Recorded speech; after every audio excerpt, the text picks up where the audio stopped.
Nine TV news కి స్వాగతం. June 4న జరిగే వెన్నుపోటు దినాన్ని విజయవంతం చేయాలని వైసీపీ పార్టీ చిత్తూరు నియోజకవర్గ ఇన్ఛార్జ్ ఎంసీ విజయానందరెడ్డి అన్నారు. శుక్రవారం పార్టీ కార్యాలయంలోని గుడిపాల మండలంకి చెందిన వైసీపీ కార్యకర్తలు నాయకులతో సమావేశమైన ఎంసీ విజయానందరెడ్డి గారు టీడీపీ పార్టీ అధికారంలోకి వచ్చి ఏడాది కావస్తున్న ఇచ్చిన హామీలు నెరవేర్చలేదన్నారు. పీవీకేఎన్ కళాశాల నుండి కలెక్టర్ వరకు జూన్ 4న వెన్నుపోటు దినాన్ని ర్యాలీ నిర్వహిస్తామన్నారు. ఈ కార్యక్రమంగా విజయవంతం చేయాలని ప్రతి ఒక్క కార్యకర్తకు సూచన ఇచ్చారు.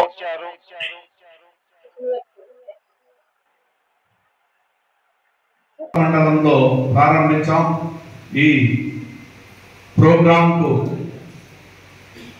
సభాధ్యక్షులు మండల కన్వీనర్ ప్రకాష్ గారికి, ఎంపీపీ గారికి, అదేవిధంగా అనేక వివిధ హోదాల్లో ఉన్నటువంటి నాయకులందరికీ, పంచాయతీ ప్రెసిడెంట్లకు, ఎంపీటీసీలకు, ప్రతి ఒక్కరికి కూడా గుడిపాల మండలంలో నుంచి ప్రతి ఒక్కరికి కూడా శిరస్సు వహించి పేరు పేరున ధన్యవాదాలు తెలుపుకుంటున్నాను.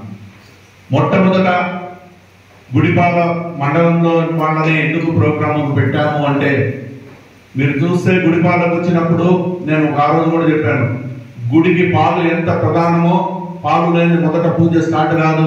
అంత గొప్ప ఊరు గుడిపాల కాబట్టి ఈ నియోజకవర్గానికి కూడా పాలతో ప్రారంభించాలి. కాబట్టి మొట్టమొదట ఏ ప్రోగ్రామ్ అయినా గుడిపాల నుంచే ప్రారంభం అవుతుంది. కాబట్టి గుడిపాల మండలం వాళ్ళ ద్వారానే ఈ కార్యక్రమాన్ని ప్రారంభించాం.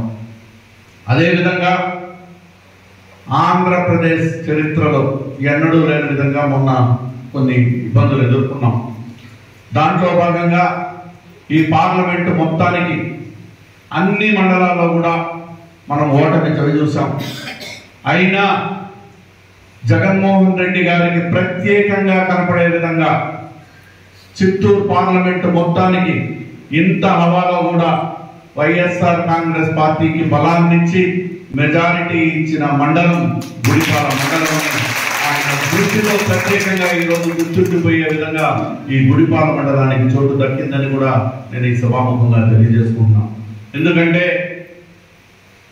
ఆ మండలంలో నుంచే కంటెస్ట్ చేసిన ఎమ్మెల్యే అభ్యర్థి అయినప్పటికీ మాకు అభ్యర్థి కాదు ముఖ్యం, మా నాయకుడు జగన్మోహన్ రెడ్డి గారే మాకు ముఖ్యం అనే విధంగా కంకణం కట్టుకొని పార్టీకి సేవలు అందించిన మీ అందరికీ కూడా నేను ఎప్పుడు కూడా రుణపడి ఉంటానని కూడా సభాముఖంగా తెలియజేసుకుంటూ, ఈరోజు మాకు ఒక 4 రోజుల క్రితం గౌరవ జిల్లా అధ్యక్షులు, అదేవిధంగా గౌరవ రీజనల్ కోఆర్డినేటర్ పెద్దిరెడ్డి రామచంద్రారెడ్డి గారు, అదేవిధంగా పార్లమెంట్ అబ్జర్వర్ రాజశేఖర్ రెడ్డి గారి వాళ్ళ సారథ్యంలో జిల్లా మొత్తం, ఉమ్మడి జిల్లా మొత్తం ఒక మీటింగ్ జరిగింది. దాని యొక్క సారాంశం ఏమంటే, దాన్ని కూడా ఇప్పుడు మీకు తెలియచేయాలి కాబట్టి, మీరు దాని గురించి ఏం చేయాలనేది మీకు బాధ్యత ఉంది కాబట్టి ప్రతి ఒక్క విషయం కూడా మీకు కూలంకషంగా చెప్తాను. ఆ రోజు మాకు మీటింగ్ పెట్టింది ప్రధానంగా గతంలో 5 సంవత్సరాలు మనం పెద్ద మనసుతో ప్రతి ఒక్కరిని కూడా మనకు ఓటు వేయని వాళ్లకు కూడా మనం సమానంగా చూసుకోవాలనే ఉద్దేశంతో ప్రతి సంక్షేమ కార్యక్రమాలు కూడా వాళ్ళందరికీ అందే విధంగా మనం పాలన అందించాం. దాంట్లో భాగంగా మన కార్యకర్తలందరూ, మన నాయకులందరూ మంచితనానికి పోయిన దానికి చులకనైనారనేది ఈరోజు గ్రహించారు.